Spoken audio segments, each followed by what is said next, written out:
What's up, seniors? How are you? All right. So, what we're talking about today is Lyndon Baines Johnson and his political ideology and some of the legislation that he pushes through in the first year of his presidency. Okay, and he is a person who comes from humble origins, from the hill country of Texas, and he really enjoyed these opportunities to like put on boots and a cowboy hat. And what he's trying to do, he's not stupid at all, but he is portrayed as sort of that way.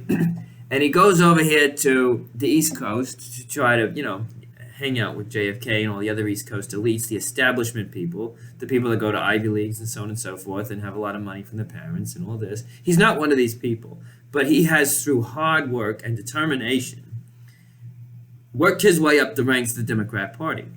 And now he worked his way up to be the vice presidential candidate with Kennedy, right? Because Kennedy needed a Southerner to help him win the whole part of the Democrat Party. And here he is, and now he's the president, okay? And he is often sort of portrayed by these East Coast elites as like a caricature of a Texan, okay? And this like really bothers him because he is who he is, but he's also really vain, right? Like there's these like stories about him. He has all these like plastic busts of himself made, and there are these stories. I don't know if they're true, but he would like stroke the bust of himself made out of plastic while he's having conversations with people. Odd. I don't know. The Pope, when you become the president or whatever, or a head of state, whatever, you will give a gift to the Pope. The Pope will give you a gift. That happens. Well, the Pope gives him some like Renaissance painting, some like priceless thing, and he gives the Pope a bust of himself. I don't know. I don't know if it was a plastic one, but it was a bust of himself. Okay. He also is said to compare himself to very illustrious people like Abraham Lincoln or God. I don't know how you do that, but apparently he did that. Okay, and so on the one hand, he's from these humble origins. On the other hand, he's like kind of very vain. And so the fact that these East Coast establishment people don't really like respect him really annoys him. And probably if he's really just vain, there's some insecurities here. Well, that comes out too in the way he interacts with his staff. He can be a real bully, okay, with his staff, okay. But nonetheless, here he is, and it's not, he's not a person without talent at all. And one of his great skills as a politician is his ability to build coalitions and his ability to persuade people to his side and to make political allies in both parties. And so he did this very well in the Senate in the 1950s, and it's what is going to allow him to have some legislative success in the beginning of his presidency. And so he is someone who is very skilled at working with Congress and obtaining the votes necessary for controversial bills, okay? Now, what types of bills does he support? Okay, well, he is known for his Great Society programs, which lay the foundation for welfare and entitlement programs in the United States.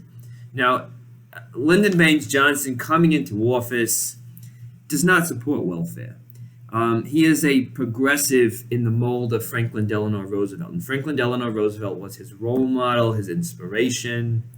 And really, he's very closely aligned with the ideology of Franklin Delano Roosevelt. And if we remember that guy, he didn't like welfare. He didn't like the idea that you would give people money for not working. So his programs were usually, most of them, there were some exceptions, but most of them were accompanied by some kind of work, whatever.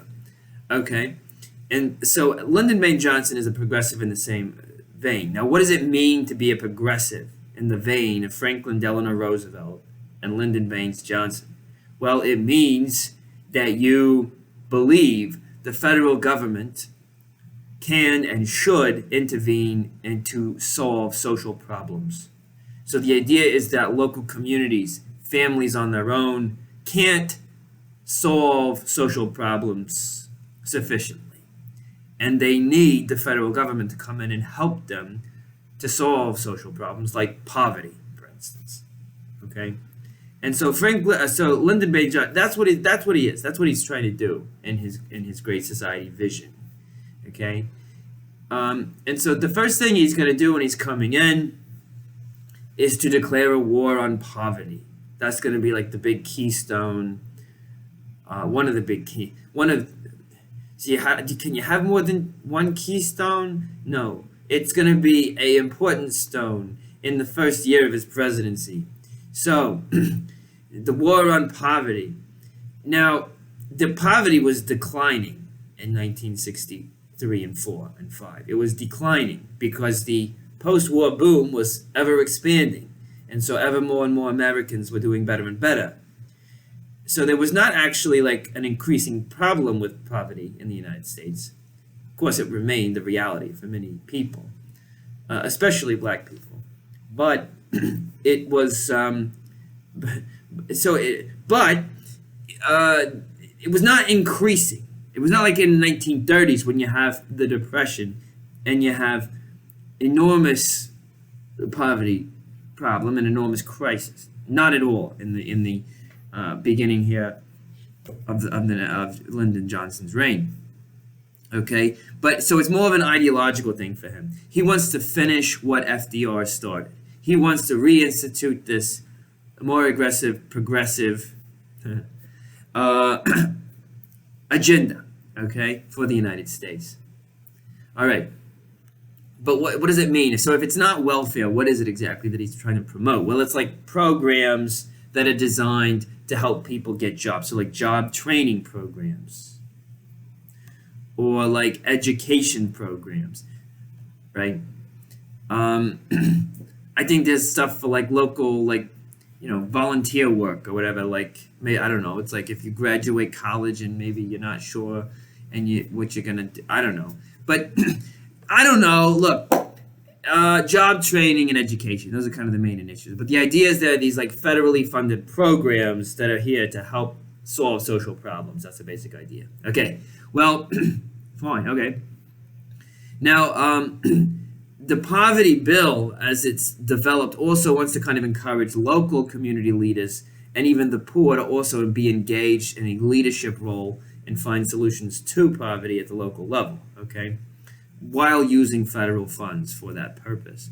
This is going to introduce a little bit of friction within the left-wing people in the United States.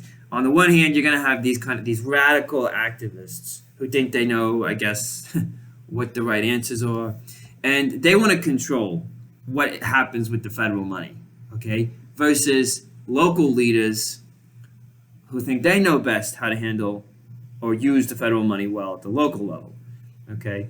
So the programs that are being introduced are already introducing, the consequences of them is going to be increasing really friction within the left wing between local community people and the radical activists.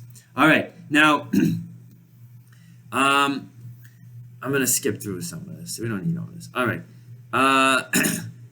If poverty is decreasing, how did Lyndon Baines Johnson convince people to vote for this bill? Well, it's decreasing, but living standards are rising so much in the United States that what might have looked like prosperity 20 years before looks like poverty now. So there's these changing expectations, right, for what you should have as to define a decent life, okay? So conservative opponents of the bill are going to say, well, these people that you say need help from the federal government, they have televisions and they have central heating, right? What do they need exactly? But in comparison to say what other families have, maybe it looks like poverty. So that's part of it. And also the rich people are going to get on board with it because, for them, then maybe they feel guilty about the fact that they have more than other people. I don't know. Okay, now, it's easier to let the federal government deal with it than actually go out and, engage and become friends with people who are less fortunate than you and help them, right? That's through friendship. And that's what you really need to do, okay? Go out and make friends with people who are less fortunate than you and who are different. Okay. Right. But all right. Don't be afraid of people, right? Of course, you got to be careful, but don't be afraid of people. Love them, but also got to be careful. All right. So look, here it is. Why do I say be careful? Well, because some homeless people are gonna maybe try to. They might be crazy, but you gotta love them anyway, but you gotta be careful. All right. Look, so I gotta finish this part of the lecture because we're already after 10 minutes here. Basically, look, here's the thing. They passed the bill, the poverty bill, but they don't really, there's not that much money going into the bill. Not much at all. Like, what is it? It's like, 1% of the federal budget goes into the bill for the poverty bill. Not a lot, right? Okay, so it's really, and Lyndon Baines Johnson is not calling for more money to go into it. It's not really solving anything.